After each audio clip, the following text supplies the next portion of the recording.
மந்திரங்கள் திருமுறைகள் இவைகளெல்லாம் இங்கு ஒவ்வொரு காலங்களும் சொல்லப்படுகின்றது. இதெல்லாம் நம்ம காதால் கேட்கும் பொழுது குடும்பத்துல நமக்கு என்னைக்குமே பிரச்சனைங்கிறதே வராது. தேற்றனே தேற்ற தெளிவே என் சிந்தனையுள். தேற்றம்னு சொன்னா தெளிவுன்னு அர்த்தம்.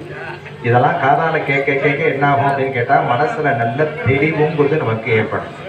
அந்த தெளிவு ஏற்பட்டா என்ன ஆகும்? நல்லது கெட்டது நமக்கு தெரியும். நல்லது கெட்டது தெரியாம இருக்கிறதுனால தான் நம்ம நிறைய கோபப்படுறோம், தப்பு செய்யறோம். அந்த தெரிஞ்சிருத்துன்னு சொன்னா நம்ம தப்பும் செய்ய மாட்டோம், கோபமும் பட மாட்டோம். அப்ப நமக்கு தெளிவை கொடுக்கக்கூடியதான் இந்த மந்திரங்கள், யாக பூஜைகள்லாம். நிறைய பணம் சம்பாதிக்க மட்டும் நமக்கு குறிக்கோளாக வச்சிருக்க கூடாது. பணம்ங்கிறது நமக்கு இருக்க வேண்டியதுதான். பணத்தோட நமக்கு குடும்பத்துல நிம்மதி நமக்கு முக்கியம். எத்தனையோ குடும்பங்கள்ல நம்ம பார்க்குறோம் பலவிதமான பிரச்சனைகள் இருக்கு. அப்போ அதுக்கெல்லாம் காரணம் என்ன? முன்வினை அப்படின்னு பேர். வள்ளுவர் சொல்லும் பொழுது எழுமையும் ஏமா புடைப்பும் அப்படிங்கிறார். நம்ம படிக்கக்கூடிய கல்வி 7 பிறப்புக்கு வருங்கிறார். அப்போ அதே போன்றுதான் நம்மளுடைய செயல் என சொல்லக்கூடிய கர்மான்னு பேர்.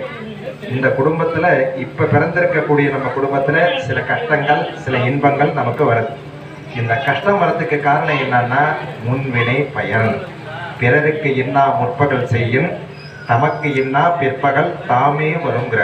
அடுத்தவங்களுக்கு கெடுதல் செஞ்சோம்னு சொன்னா நமக்கு தானாகவே துன்பங்கள் வருங்கிற. அப்ப தெரிஞ்சு செய்யறதுக்கு நம்ம பாவ மன்னிப்பு கேட்கலாம். தெரியாம செஞ்சதுக்கு நமக்கு பாவ மன்னிப்பு எங்க போய் கேட்கறது? தெய்வத்துக்கிட்ட தான் நம்ம கேட்கணும். அப்ப தெய்வத்துக்கிட்ட கேட்கும்போது என்ன ஆகும்னா அதெல்லாம் நமக்கு குறைஞ்சிடும். கர்ம வினை அப்படின்னு சொன்னா அதுதான் நமக்கு வாழ்க்கையில இன்பத்தையும் துன்பத்தையும் கொடுக்கக்கூடியது. இருவேறு உலகத்து ஆறா திருவேறு தெல்லியராதலும் வேறு அப்படின்னு நமக்கு தமிழ்ல திருவள்ளுவர் சொல்றார். உலகத்துல அத்தனை பேரும் பணக்காரவங்க கிடையாது, அத்தனை பேரும் அறிவாளி கிடையாது. ஒரு குடும்பத்துல 5 பேர் அண்ணன் தம்பின்னு சொன்னா எல்லாருமே ஒரே மாதிரியா இருக்காங்க கிடையாது. ஒருத்தர் நல்ல அறிவாளியா இருக்காங்க, ஒருத்தருக்கு படிப்பே வரமாட்டேங்கிறது, ஒருத்தர் ஒரு விதத்துல நல்ல டேலண்டா இருக்காங்க. அப்ப இதுக்கெல்லாம் என்ன காரணம்?